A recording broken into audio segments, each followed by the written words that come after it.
वो बोलता है दुकान खाली करो।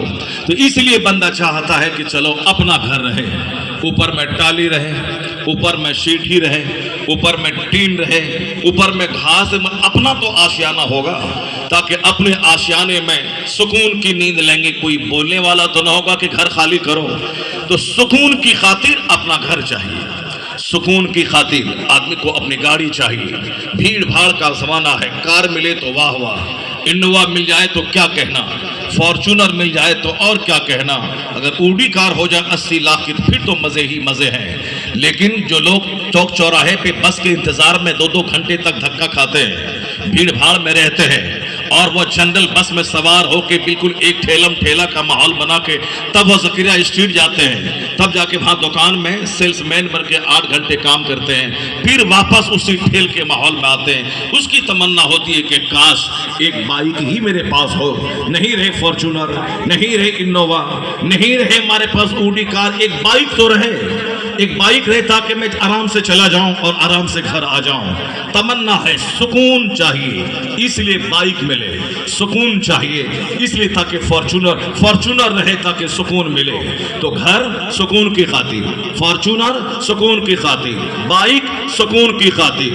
और फिर सुकून के लिए बंदा क्या नहीं करता है, ईद के दिन जबरदस्त कपड़े का मुकाबला होता है, साथ दूसरों को दिखाना है कि सबसे अच्छा कपड़ा मैं पहना हूं। अरे ये कपड़ा कहां से लाया, नहीं कलकत्ता में नहीं मिलेगा, ये तो मैं बंबई से लाया हूं, बंबई में नहीं मिलेगा, मैं तो दुबई से लाया हूं, ये इंपोर्टेड कपड़ा है। तो कपड़ा पहनते हैं ताकि जिंदगी में मजा आ जाए, इंजॉय करें, मजा आ जाए, इंजॉय करें। अब कोई पूछे किसी से कि इंजॉय करना चाहते हैं, इंजॉय है कहां, ये सुकून है कहां, ये राहत है कहां, किसके पास? तू तो एक बाइक खरीद के सुकून चाहता है, लेकिन जिसके पास 100 करोड़ की कार मौजूद है, उसकी जिंदगी की स्टडी कर, उसकी जिंदगी का मुताला कर कि उसके पास कितना सुकून है। मालूम है कि 100 करोड़ की कार किनके पास मौजूद है हिंदुस्तान में? है, मैं तो आज से 5 साल से जानता हूं, एक आदमी के पास है।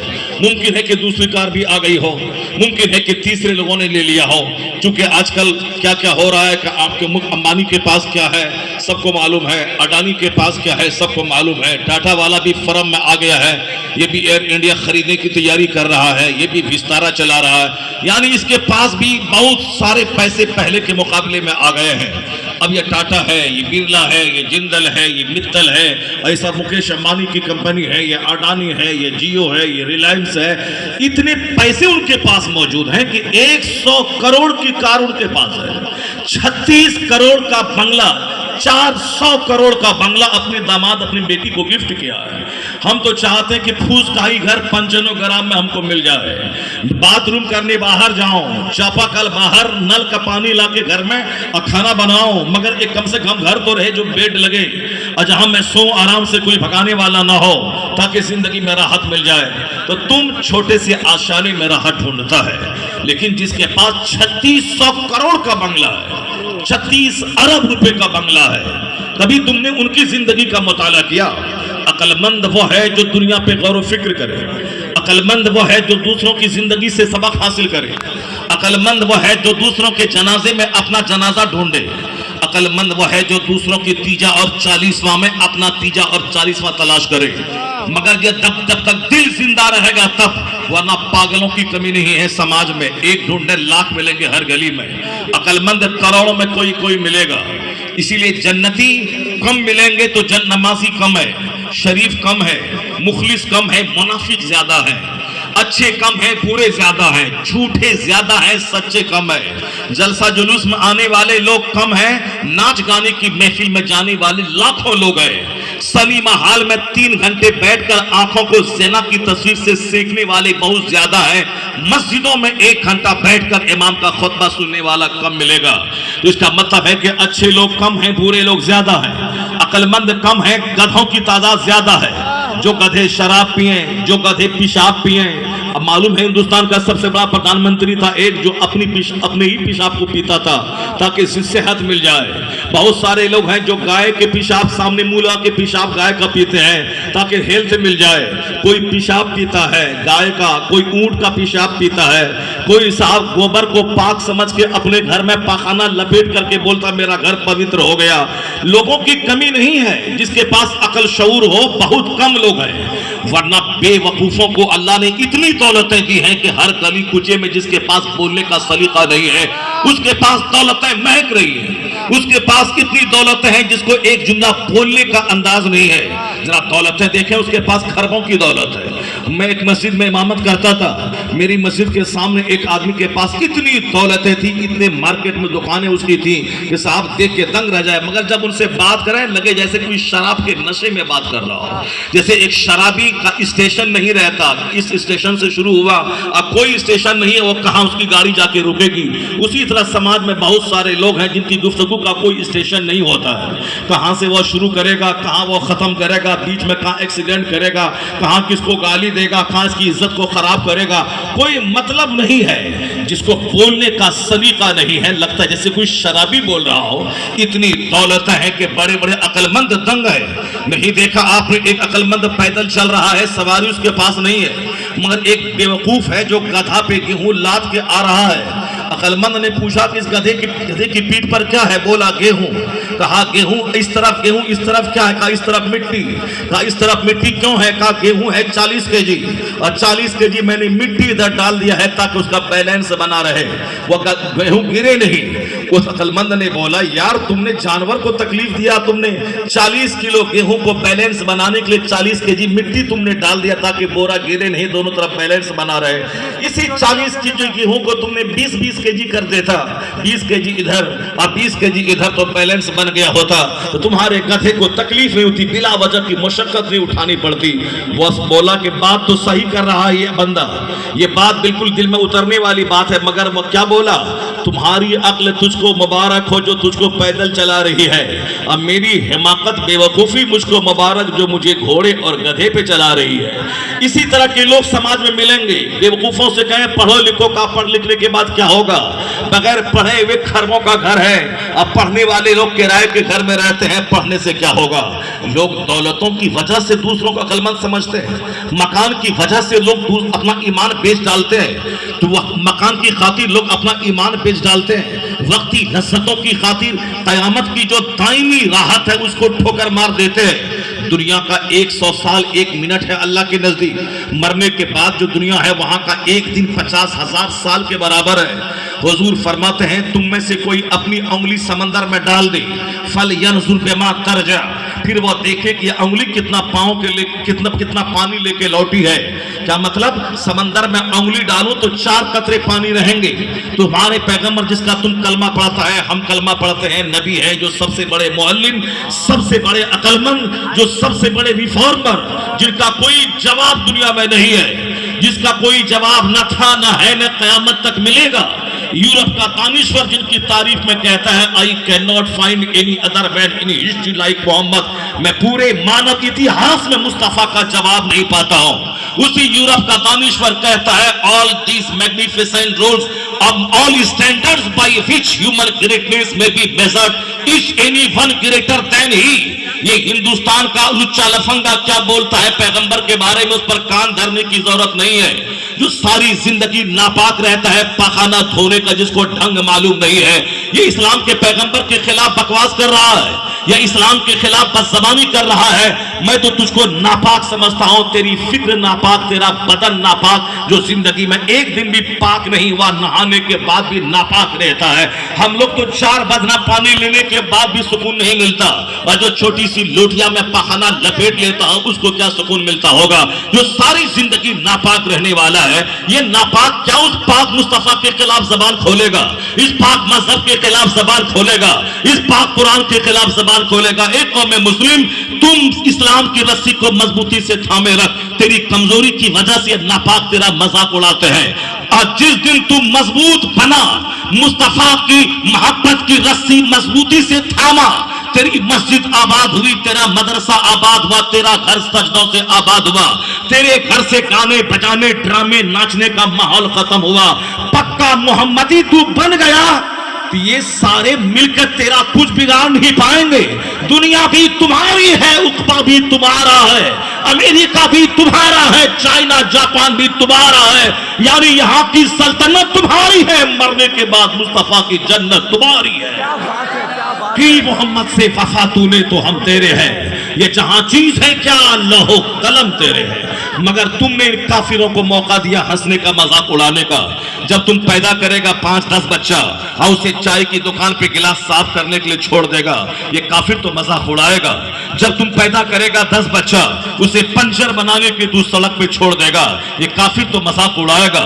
जब तू पैदा करेगा 4 शादी, एक बीवी को पोछा लगाने भेज देगा, एक बीवी को घर में रखेगा, एक बीवी को मार के उसको सड़कों पे उसे गिरा देगा, ये काफिर तो तेरे 4 निकाह के कानून का मजाक उड़ाएगा।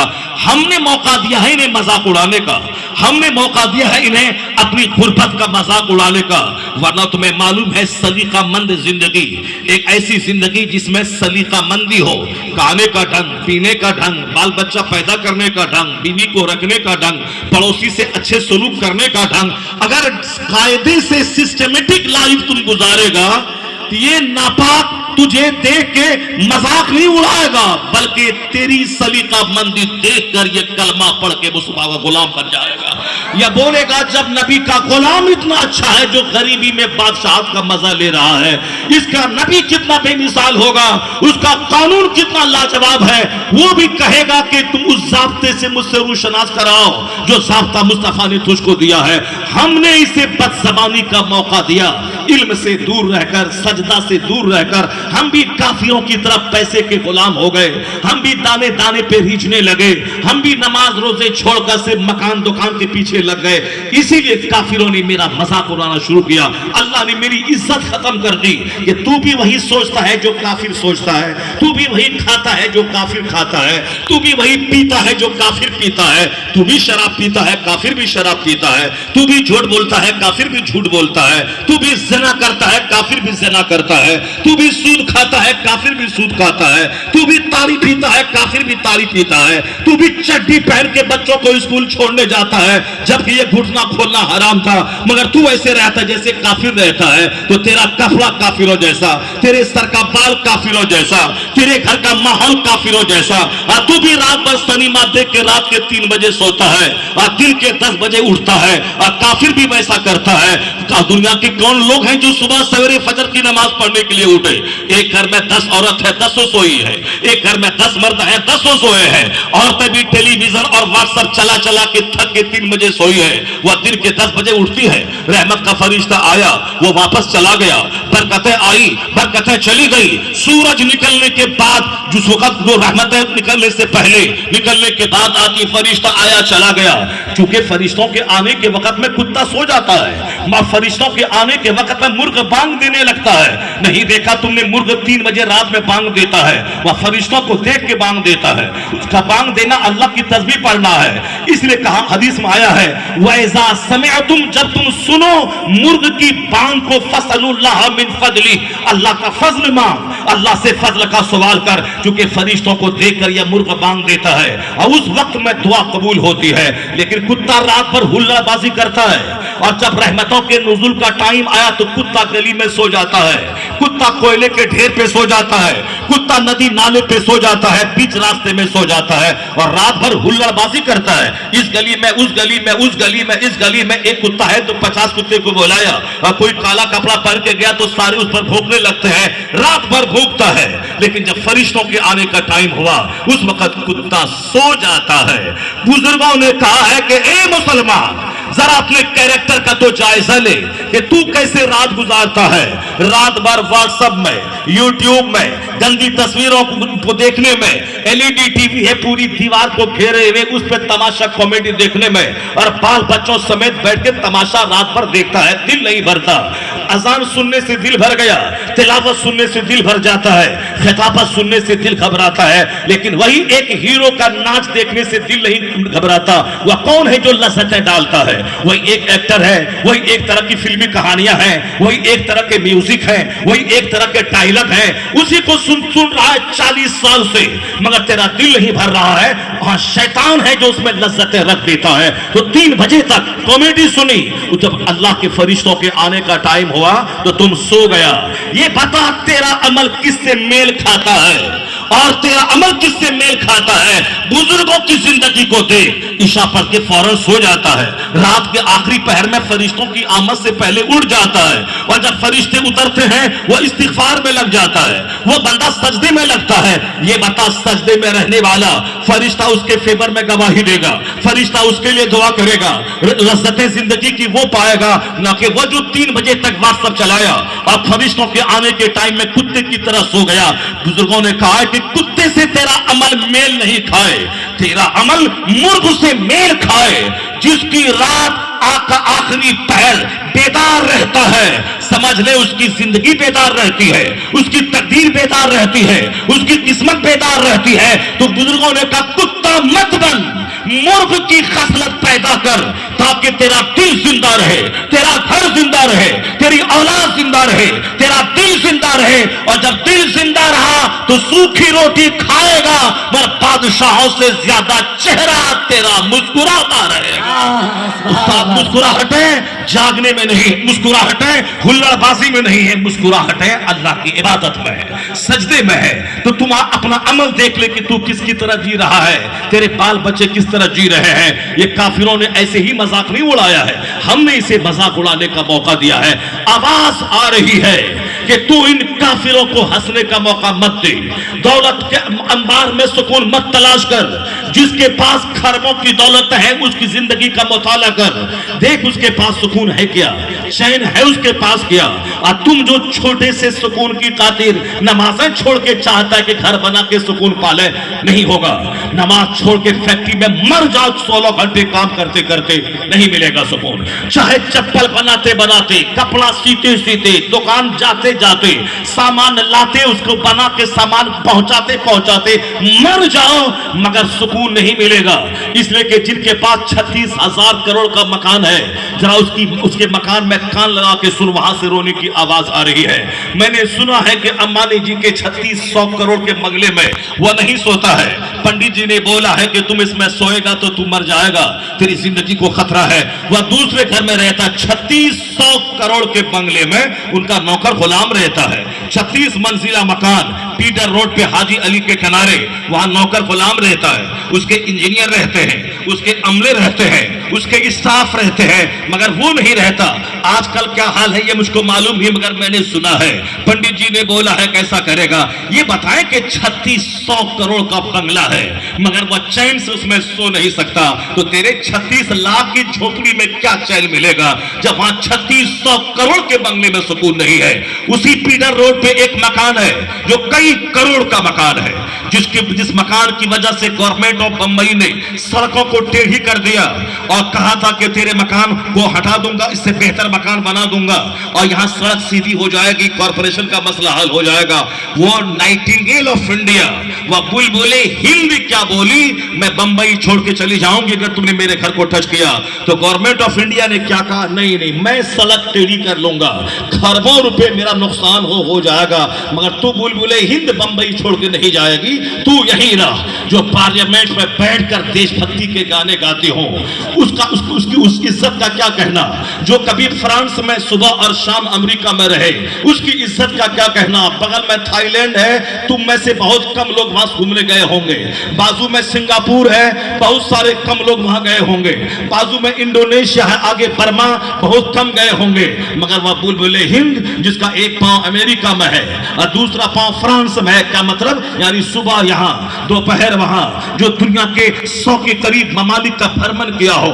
लोग आज इंजॉय करने के लिए कलकत्ता से मसूरी नैनीताल जाते हैं, मगर जो मसूरी नैनीताल नहीं बल्कि America, France, Norway, Canada, Thailand और इंडोनेशिया, मलेशिया, सिंगापुर, ऑस्ट्रेलिया की यात्रा कर रही हो, कितना मजा उनकी जिंदगी में होगा।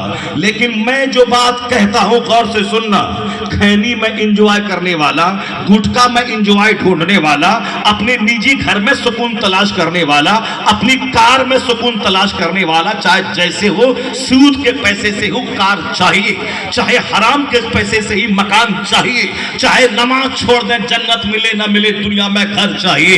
यही सोच लोगों की हो गई है। इसीलिए एक बालिश जमीन की खातिर बंदा कुत्ते की तरह लड़ रहा है और बंदा 16 घंटे फैक्ट्री में काम करता है, मगर 5 मिनट टाइम निकाल के जिस रब ने जिंदगी दी, जिस रब ने बोली दी, जिस रब ने हाथ में ताकत दी, जिस रब ने हवा दी, जिस रब ने आग दी, जिस रब ने आसमान का शामियाना दिया, जिस रब ने जमीन दी, अगर जमीन के नीचे से अल्लाह पानी को गायब कर दे, सुबह सवेरे 200 नहीं 800 करोड़ लोग तड़प तड़प के मर जाएंगे, जैसे मछली बगैर पानी के तड़प के मर जाती है। सूरह मुल्क की आखिरी आयत में इस बात को अल्लाह ने कहा है, वह सूरह मुल्क जो रोजाना रात को पढ़ेगा अज़ाब कब्र से बचेगा। मगर यहाँ अखबार पढ़ने से फुर्सत मिले तब न बंदा कुरान पढ़ेगा। जो अखबार पढ़ेगा, जो दूसरों की किताब पढ़ेगा, वहां तो लड़ाई होगी। यहाँ खानका के नाम पे जंग है, कमेटी के नाम पे जंग है, पीर के नाम पे जंग है, मौलवी के नाम पे जंग है, खानदान के नाम पे जंग है, जोलहा और अंसारी के नाम पे जंग है। फुजूल बातों में बंदा पड़ गया और जंग कर रहा है। जाहिर सी बात है जो कुरान नहीं पढ़ेगा और बाकी सब कुछ पढ़ेगा उसको तो जंग में पढ़ना पड़ेगा, वो तो लड़ाई झगड़े से दो चार होगा। और जो कुरान पढ़ेगा लड़ाइयां ऑटोमेटिक खत्म हो जाएंगी। जो कुरान पढ़ेगा इख्तलाफात खुद ब खुद मिट जाएंगे। कुरान कहता है इन्ना अकरमकुम इंदल्लाहि अतकाकुम, the most respectable here Allah is one who is God fearing person. Allah के नजदीक सबसे ज्यादा इज्जत वाला वो है जो जितना ज्यादा अल्लाह से डरने वाला है। मुत्तकी इज्जत वाला है, चाहे वह काला कलोटा क्यों ना रहे, हिंदुस्तान का देहाती, अगर वह मुत्तकी है तो इज्जत वाला है। कोई अरब में पैदा होने वाला गोरा नारा अगर उसके पास ईमान नहीं है, अमल नहीं है, वो हमारे लिए काबिल एहतराम नहीं है। मगर हिंदुस्तान के वेस्ट बंगाल के देहात में पैदा होने वाला कोई काला कलोटा अगर ईमान भी है, तकवा भी है, तो हमारे लिए काबिल एहतराम है। जैसे मस्जिदों में नहीं देखता अगर कोई सैयद साहब आए, सैयद साहब के चेहरे पे दाढ़ी नहीं है, वह फौज में नौकरी कर रहे हैं, सैयद साहब आए वह नीचे बैठे हैं, मगर एक अंसारी, एक जोलाहा का बेटा जो बरेली शरीफ से पढ़ के मौलाना बन के आया है, वह मेंबर पे चढ़ जाता है, हाथ में असा लेता है, सर पे अमामा बांधता है और कौम को खिताब कर रहा है। अंसारी नीचे है, शेख नीचे है, सैयद साहब नीचे है, पठान साहब नीचे है, मगर एक नदाफ का बच्चा वो मेंबर पे खड़ा होकर के खिताब कर रहा है, इमामत के मुसल्ले पे है, बैरिस्टर नीचे है, प्रोफेसर नीचे है, अमेरिका से पढ़ के आने वाला FRCS डिग्री होल्डर नीचे है, JNU और AMU से आप पढ़ने वाला इंजीनियर डॉक्टर नीचे है, मगर मंजर इस्लाम का पढ़ा हुआ प्रोडक्ट, अब्दुल्ला इब्न मसूद का पढ़ा हुआ प्रोडक्ट वो मेंबर पे चढ़ा है, अमामा बांध के हाथ में लाठी लेके ऐसा खिताब कर रहा है जैसे कोई कमांडर इन चीफ हो जो अपनी फौज को ललकार रहा है। ये सम्मान किस वजह से मिला है? किसी की नानी मरे जो बोले नदाफ है उसे उतारो, ये जोलाहा है इसे उतारो, ये साफी है इसे उतारो, ये सब्जी फरोश है इसे उतारो। कोई सैयद भी अगर बोलेगा तो दुनिया कबूल नहीं करेगी। सब दुनिया बोलेगी तू सैयद अगर है, मैं तेरी पेशानी चूमता हूं, मैं तेरा हाथ चूमता हूं, तू काबिल एहतराम है, मेरे महबूब मेरे सरकार का ब्लड तेरे बदन में है, बस इतना तक ही इज्जत है। अगर तू शरीयत को हाथ में लेगा, शरीयत के खिलाफ काम करेगा, तेरी कोई इज्जत हमारे नजदीक नहीं है। बेशुमार दुश्मन रसूल गुस्ताखे रसूल हो गए, वो अपने नाम से सैयद लगाते हैं, फला सैयद है, फला सैयद है, सैयद अबुल्ला मौदूदी है तो फला सैयद अली मियां नदवी है, मगर वो हमारे नजदीक उसकी कोई हैसियत नहीं है। जो मुस्तफा का नहीं वो हमारा नहीं, चाहे मुस्तफा की औलाद होने का दावा क्यों न करे।